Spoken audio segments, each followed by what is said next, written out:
A Rádio USP apresenta Programa Universidade 93,7.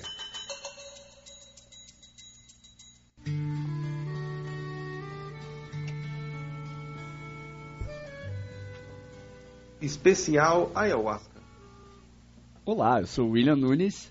E eu sou Joana Leal. Sejam muito bem-vindos ao programa Universidade 93,7. Na edição de hoje, conversaremos sobre o chá de ayahuasca, uma bebida produzida a partir da combinação de diversas plantas. Ela é usada em rituais religiosos e até em procedimentos médicos. Para começar, ouviremos a reportagem de Isabel Seta sobre o panorama histórico e o uso do chá de ayahuasca em rituais religiosos.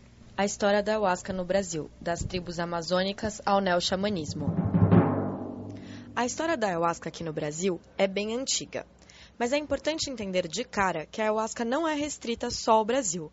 Ela é utilizada em praticamente toda a Amazônia. Por aqui, é difícil precisar exatamente quando ela começou a ser usada pelos povos indígenas da Amazônia.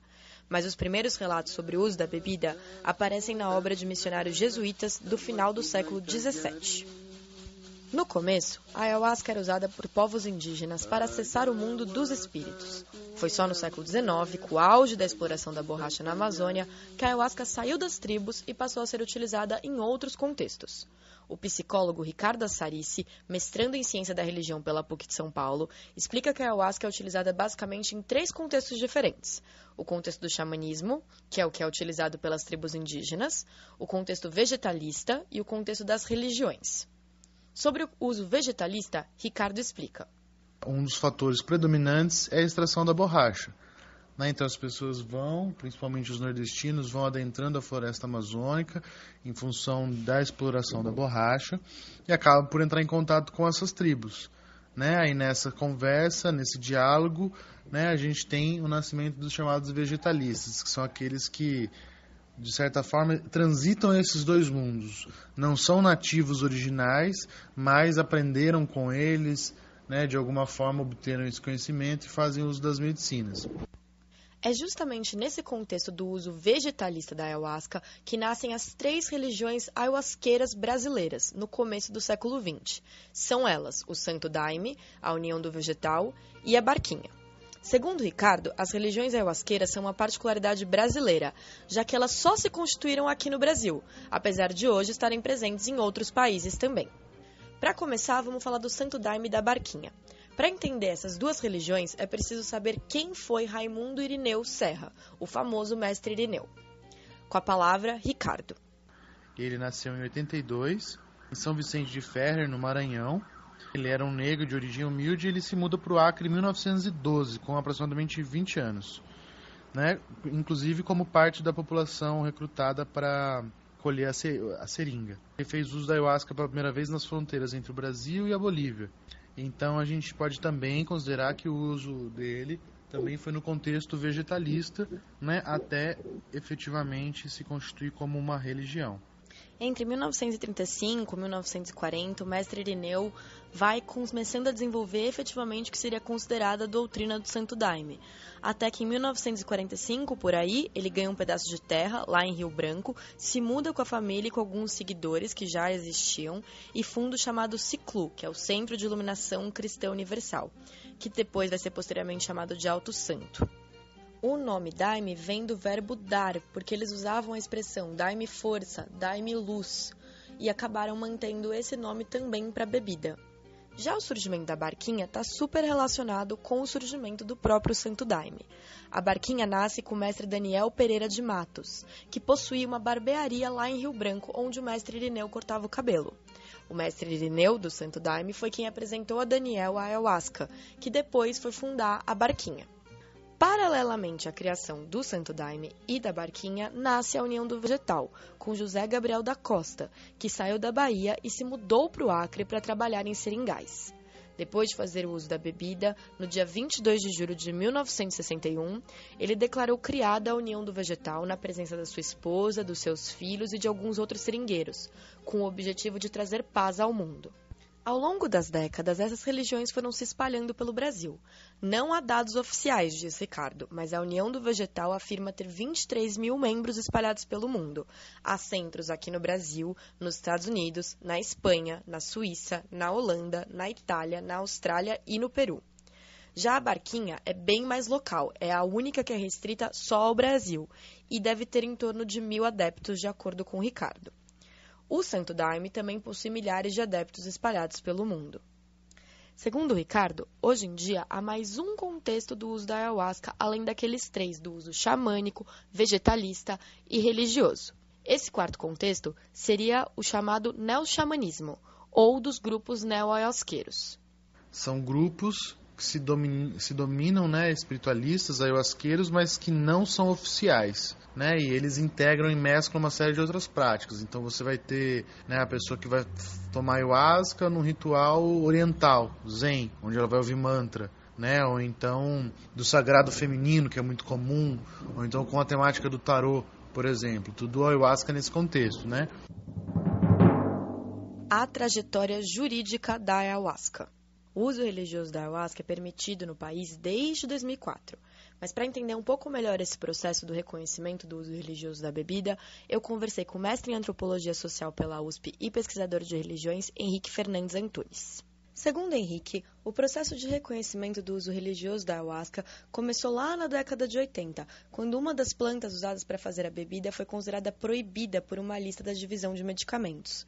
Na época, o Conselho Federal de Entorpecentes investigou o uso da ayahuasca e considerou válido o seu uso religioso, o que retirou a planta da lista de substâncias proibidas.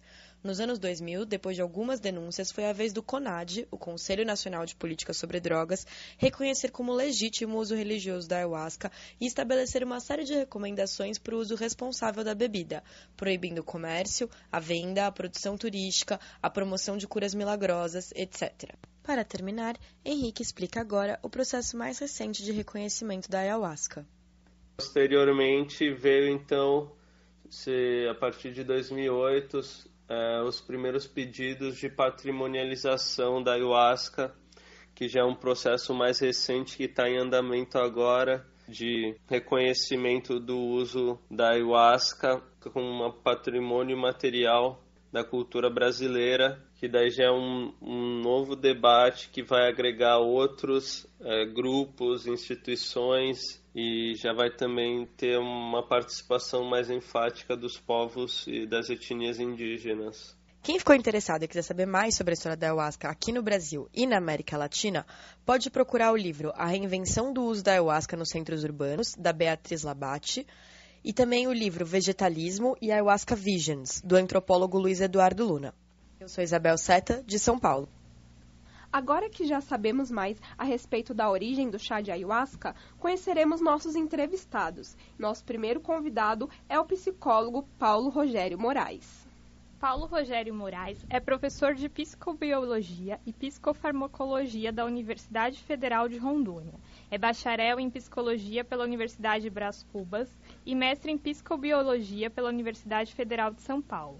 Seus principais temas de pesquisa são ayahuasca, dependência química, ensaio clínico e psicologia positiva. Atualmente é doutorando na Universidade Federal de São Paulo, onde pesquisa os efeitos da ayahuasca no tratamento para dependentes de álcool.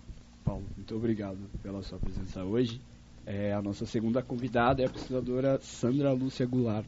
Sandra Lúcia Goulart é mestre em Antropologia Social pela Universidade de São Paulo e doutora em Ciências Sociais pela Universidade Estadual de Campinas. Suas principais áreas de atuação são religião, religiosidade popular, religiões ayahuasqueiras, cultos afro-brasileiros, xamanismo, fenômenos amazônicos. Entre seus trabalhos estão artigos sobre a expansão e transformação das religiões ayahuasqueiras do Brasil e os contrastes e continuidades de tradições religiosas amazônicas ligadas à ayahuasca. Sandra, obrigado também pela sua participação, por estar aqui com a gente. Para começar nossa discussão, nós gostaríamos de pedir que vocês explicassem quais elementos estão presentes no chá de ayahuasca. Bom, a bebida é composta de 2 plantas, que são espécies vegetais diferentes. Aqui no Brasil, se usa, os grupos que usam essa bebida misturam a espécie vegetal da Banisteriopsis capi, que é um cipó, e as folhas de um arbusto cuja espécie é Psychotria viridis. Tem algumas regiões da Amazônia que também sempre se usa essa espécie, o cipó é sempre a mesma espécie, a Banisteriopsis cape, né?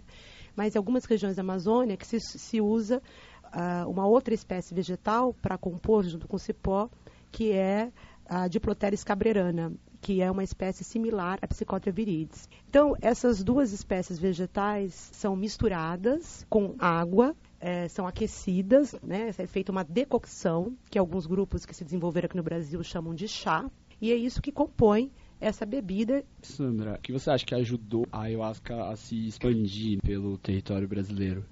Bom, aqui no Brasil, diferentemente de outros lugares da Amazônia, se desenvolveram cultos que nós, especialistas, podemos designar de religiosos em torno do uso dessa bebida. Cultos ou movimentos religiosos implicam numa estrutura ritual, numa estrutura doutrinária, num conjunto de datas especiais para o consumo dessa bebida.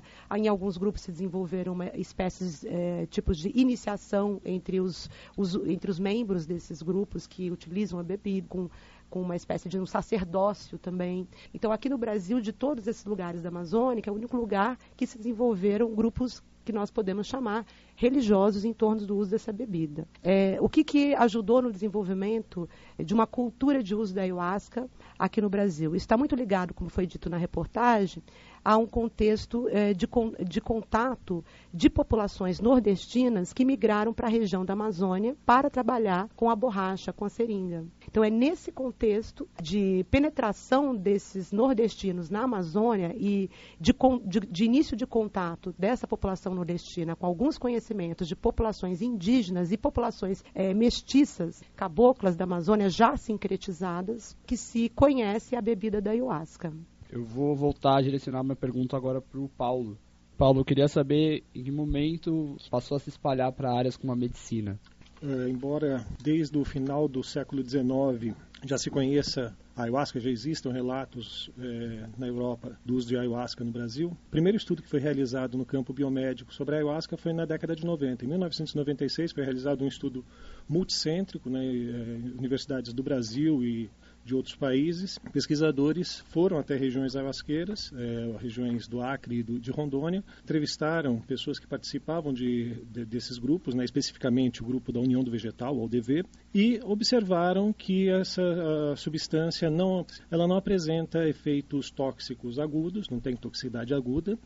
As pessoas que utilizavam apresentavam ligeira melhora em sintomas de depressão, sintomas de ansiedade e também remissão de casos de uso abusivo de álcool e de outras substâncias. Então, a partir de 1996, começa a haver o interesse do campo biomédico pela ayahuasca, só que esse interesse ele fica meio apagado, porque o princípio ativo, uma das substâncias presentes na ayahuasca, a professora Sandra citou as duas plantas que compõem a ayahuasca, essas duas plantas não é uma mistura casual. Essas duas plantas são necessárias porque uma tem um princípio ativo, uma substância psicodélica, uma substância que a psiquiatria ainda categoriza como alucinógena, que é o DMT, dimetiltriptamina, e essa substância ingerida oralmente, ela não tem efeito, não geraria efeito, porque ela não chegaria no sistema nervoso central.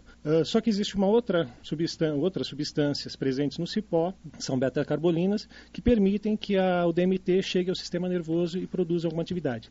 E o que entrava em termos de pesquisa é que na década de 70 o governo norte-americano fez uma listagem de drogas, de categorização de drogas, e o DMT ele é categorizado como uma droga que não tem nenhum efeito terapêutico e alto poder de dependência, o que não é uma verdade. Daí foi uma classificação que hoje os farmacologistas reconhecem, foi uma classificação feita muito mais com motivações políticas do que propriamente conhecimento farmacológico, e em função do DMT estar nessa lista, as pesquisas são bem restritas, mas de 20 anos para cá, a gente tem observado um grande interesse da comunidade científica, não só brasileira, mas internacional, em estudos com ayahuasca, e alguns resultados bastante promissores, principalmente no campo da saúde mental. Agora a repórter Isabel, que fez a reportagem que a gente escutou, vai fazer uma pergunta para vocês. Queria voltar um pouquinho e perguntar justamente sobre essa relação política dos grupos que usam a ayahuasca aqui no Brasil, porque vários deles pedem desde 2008 o reconhecimento da ayahuasca como patrimônio imaterial da cultura brasileira. Como é que está esse processo hoje, em 2017, e as chances do IPHAN reconhecer realmente como patrimônio brasileiro? Então, esse processo agora ele está parado. Primeiro, assim, precisa ser lembrado um pouco como é que funciona esse processo de patrimonialização de bens imateriais aqui no Brasil. Tornar um bem cultural patrimônio depende, em primeiro lugar, da demanda dos grupos que se sentem ligados a esse bem. Então, como você colocou, né, foi colocado na reportagem, essa foi uma demanda de alguns grupos, alguns representantes de algumas das chamadas religiões ayahuasqueiras brasileiras. Então, um grupo representante do que se chama genericamente, né, muitas vezes de Santo Daime, mas na verdade é um grupo do Alto Santo, de Rio Branco, um grupo representante do que genericamente se chama de tradição da Barquinha e a União do Vegetal. Então, esses três grupos dessas três religiões ayahuasqueiras, representantes dessas religiões ayahuasqueiras, que entraram com o pedido em 2008, entregaram esse pedido para o então ministro da Cultura, Gilberto Gil, lá no Acre, quando o ministro estava no Acre. E aí, inicialmente, o IPHAN recusou,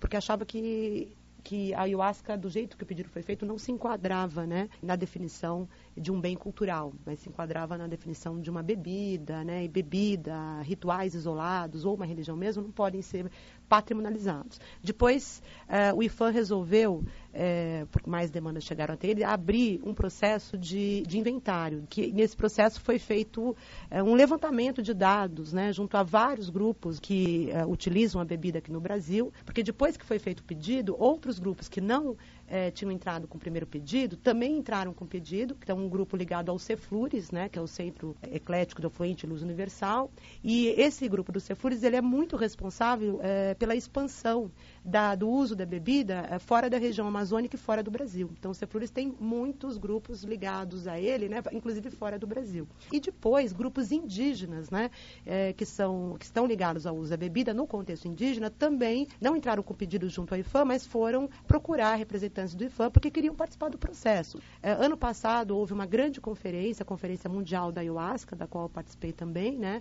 E dentro dessa conferência houve uma reunião fechada das pessoas que estão envolvidas com a questão da patrimonialização da Ayahuasca aqui no Brasil, mas não se chegou a nenhum consenso e hoje em dia também, em função da situação no Brasil, né, que está a questão da cultura, do Ministério da Cultura, por isso também a coisa está parada. Como será a experiência de ingerir o chá de ayahuasca? Será que qualquer um pode beber o chá? A repórter Amanda Oliveira traz um depoimento e explica para nós.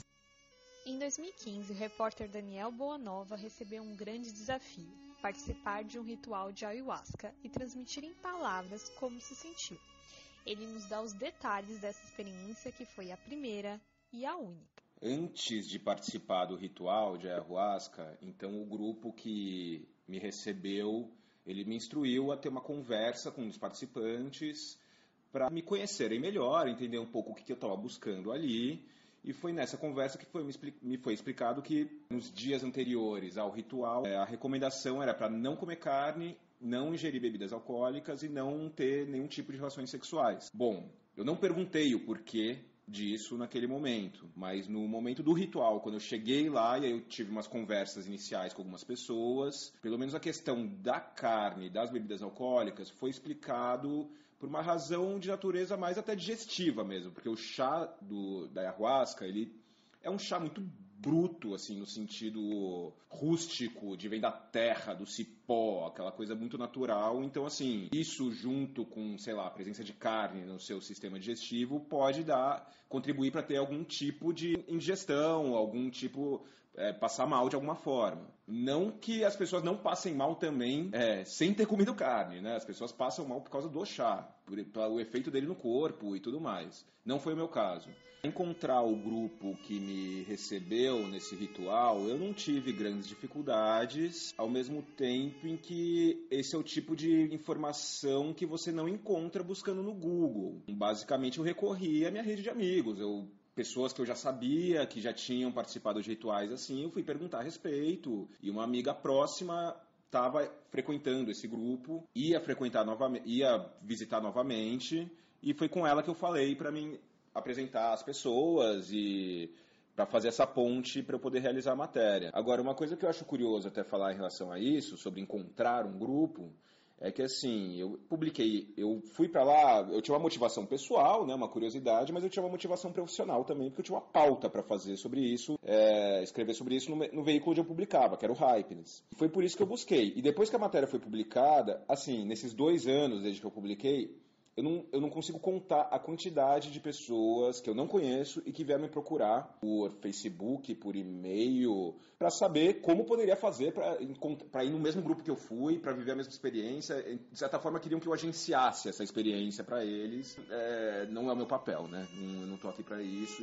Daniel também contou um pouco mais sobre as características sensoriais do chá. O chá, ele não é preparado no dia, ou pelo menos não foi no dia em que eu participei do ritual. Então, como ele é servido, ele já estava pronto, o chá. Ficava ali numa jarra, ali no espaço onde a gente realizou o ritual. E ele é servido por intermédio das pessoas que estão facilitando aquele processo. Então, quem já é mais experiente ali no grupo, quem conduz aquele ritual, é quem serve o chá. Então, a gente forma filas para tomar a dose do chá. São ao todo, você tem opção, pelo menos no ritual que eu participei, eram 3 doses ao longo de, vamos dizer assim, 6, 7 horas de experiência. Então, a cada 2 horas você pode, se quiser, tomar uma nova dose do chá. Em relação ao paladar da bebida, o chá, ele tem uma cor que é uma cor de terra, tá entre o marrom e o lilás, mais pro marrom, a cor, como se fosse a cor de um tronco de árvore. E ele é uma bebida mais pro grosso, assim, ela é grossa a bebida. E o sabor, pra mim, foi agradável. Assim, ele é um sabor ele é bem forte, assim, bem rústico, um gosto que tem tons ácidos, mas alguns tons doces também. Para mim, o sabor mais próximo que eu encontrei, que eu associo, é o sabor do açaí, mas não o açaí que a gente toma aqui em São Paulo, né, que se aproxima de um sorvete, que é doce. Para mim é o açaí que se toma lá em Belém do Pará, que é aquele que se toma junto com salgado, que é o açaí prensado mesmo. Então, bem rústico, bem gosto de terra, assim. É esse o sabor que me vem à cabeça. Para finalizar, Daniel comentou como se sentiu após o chá. A sensação que dá mesmo é de um estado elevado de consciência, assim, de você conectar alguns pontos que normalmente, no seu estado normal de consciência, você não conecta. Quando eu falo conectar pontos, é do ponto de vista de autoconhecimento mesmo. Então, de olhar para dentro de si, de se enxergar em relação ao mundo, o seu tamanho e a sua importância em relação a ordem do mundo, entender a natureza como mais forte. Pelo menos foram essas reflexões que me vieram depois. Amanda Oliveira, para a Rádio USP. Bom, nessa reportagem a gente acabou de ouvir um pouquinho sobre as recomendações, né? A pergunta agora vai para o Paulo. Do ponto de vista médico, quais são as contraindicações do uso do ayahuasca, se elas existem, quais pessoas é melhor evitar? Então, contraindicações para a ayahuasca são relativamente poucas, mas basicamente histórico pessoal ou familiar de psicose e transtorno bipolar. Esses são 2 contraindicativos bastante relevantes, porque corre o risco de, na ingestão do chá, na ingestão da ayahuasca, desencadear um quadro mais complicado, né? Mas problemas cardíacos tem algumas restrições, mas normalmente os grupos que fazem uso tendem a ser bastante rigorosos quanto à seleção de quem vai tomar ou não a bebida. Normalmente é feita uma entrevista, uma boa parte dos grupos não se chega lá quem quer beber e é servido, é feita antes uma entrevista para verificar as condições mentais de saúde dessa pessoa para correr-se o menor risco possível, né? E pela quantidade de pessoas que tomam ayahuasca no Brasil, poucos casos de danos, a gente tem uma noção da relativa segurança farmacológica desse chá. Amanda, você gostaria de fazer alguma pergunta aos nossos entrevistados? Bom, eu queria saber, do ponto de vista médico, existem casos de que alguém desenvolveu algum problema de saúde após tomar o chá? Tem casos documentados de pessoas que, após tomar o chá, tiveram alguns problemas. Mas, normalmente, esses casos documentados têm alguns indicadores prévios que, se antes da pessoa ter acesso ao chá fossem tomados esses cuidados de fazer uma entrevista, verificar a condição de saúde dessa pessoa, principalmente aspectos psiquiátricos, aspectos mentais dessa pessoa, provavelmente não teriam tido esses problemas, porque é relativamente segura. Uma pessoa que tem uma saúde mental relativamente boa tem uma grande segurança de se tomar, e provavelmente esses casos de efeitos adversos é decorrente de uma má seleção, né, uma seleção fraca no momento de se entrevistar as pessoas que pretendem tomar o chá, que é necessário um certo cuidado. É uma bebida com bastante segurança farmacológica, tem efeitos colaterais, como toda substância tem algum efeito colateral. Por exemplo, é bastante comum, quando se fala de ayahuasca, é uma religião do vômito, né? As pessoas bebem o chá e uma boa parte tem esse efeito emético, que é um outro preconceito. Tirando esses efeitos gástricos, os efeitos colaterais são mínimos por uma pessoa que tenha sido bem informada, esteja num ambiente preservado, porque as substâncias psicodélicas, substâncias ampliadoras de consciência, o efeito dela é bastante sensível não só à propriedade farmacológica da substância, mas também ao ambiente em que a pessoa está utilizando essa substância e também o estado mental dela no momento que está utilizando a substância. Como o repórter falou, um estado de ampliação de consciência, e essa ampliação de consciência, se eu estiver num momento mal, né, estiver com conteúdos mentais não tão agradáveis, eles podem se ampliar durante o efeito e ter uma experiência um pouquinho sofrida, né, que os grupos ayahuasqueiros tendem a chamar de peia, né, levar uma surra durante o efeito da ayahuasca. Acho que uma coisa que é importante lembrar é que essa questão dos surtos psicóticos que eventualmente o uso da ayahuasca pode gerar, isso não ocorre só com a ayahuasca. Qualquer medicamento, o uso do álcool mesmo, também pode eventualmente estimular surtos psicóticos em pessoas que tenham essa propensão. Inclusive, existem estudos que foram feitos comparando o uso da ayahuasca e o uso de medicamentos, né, por exemplo, para ver se tem uma diferença, né, no grau dessas substâncias do estímulo ao tal do surto psicótico. E se chegou à conclusão nesses estudos que não há uma diferença. O uso da ayahuasca, ele pode gerar esses surtos psicóticos na mesma proporção que medicamentos permitidos pela nossa medicina.